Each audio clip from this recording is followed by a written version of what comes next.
Nouvelle semaine, nouvelle vibration au Faso.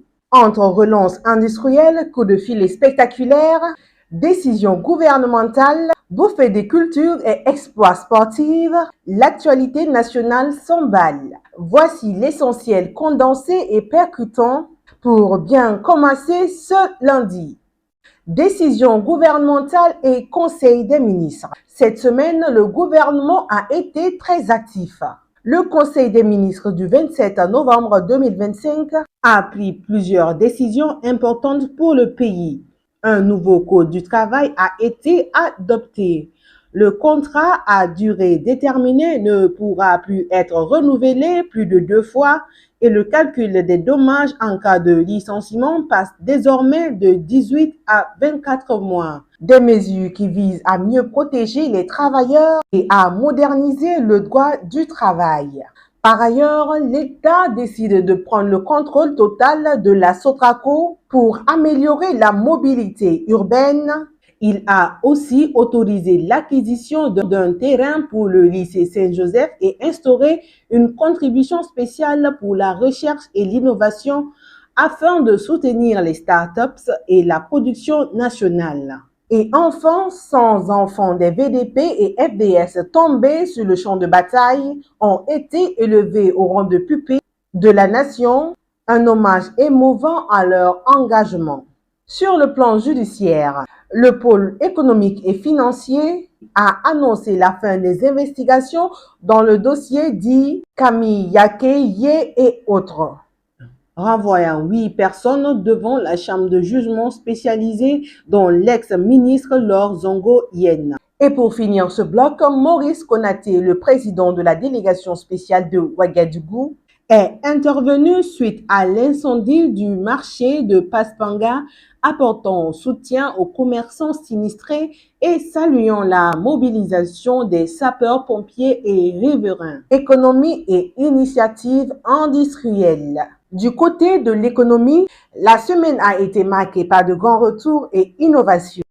La SN Brafaso, après 20 ans de fermeture, a repris sa production grâce à l'engagement du président Ibrahim Traoré. Le chef de l'État a souligné les difficultés rencontrées dans le sabotage de certains équipements et a réaffirmé sa volonté de relancer l'industrialisation au Burkina Faso. La douane burkinabé a encore une fois de plus montré son efficacité.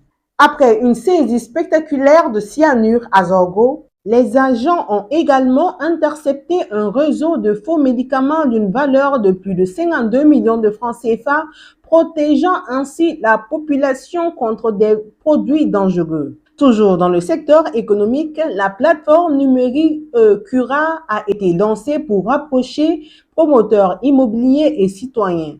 Ce nouvel outil vise à assainir le marché immobilier et à faciliter l'accès à la propriété pour les Burkinabés. Enfin, l'association Lien a présenté un bilan positif de sa mission en Turquie, axé sur le transfert de technologie et l'inspiration du modèle industriel turc pour le Burkina Faso. Culture et éducation. Le Burkina Faso a aussi vibré sur le rythme de la culture et du savoir.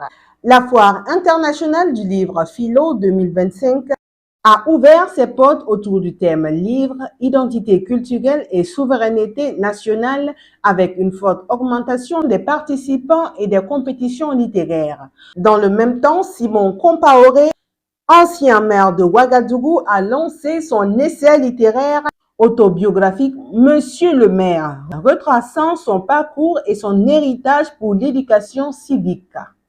La scène culturelle a également été marquée par la tenue de plusieurs festivals. On a entre autres la 4e édition des Journées Koromba à Ouagadougou sur le thème patrimoine culturel et résilience face aux défis sécuritaires, le Festival des Arts du Sourou à Tougan célébrant l'héritage culturel et la créativité contemporaine, la 2e édition du Festival de la culture Tamatiek FECTA promouvant la paix et la résilience, la 16e édition du Festigri qui rallume les braises du vivre ensemble autour de la gastronomie. Et n'oublions pas l'événement du FID 2025 où le président Traoré a exhorté les femmes du monde entier à guider la transformation de l'Afrique et à développer l'entrepreneuriat.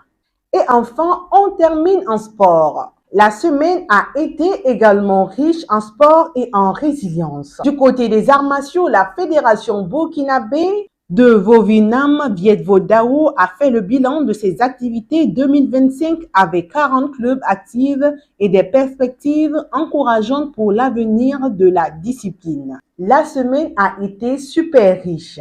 Industrie, culture et sport. On peut dire que le Burkina Faso avance avec force et résilience.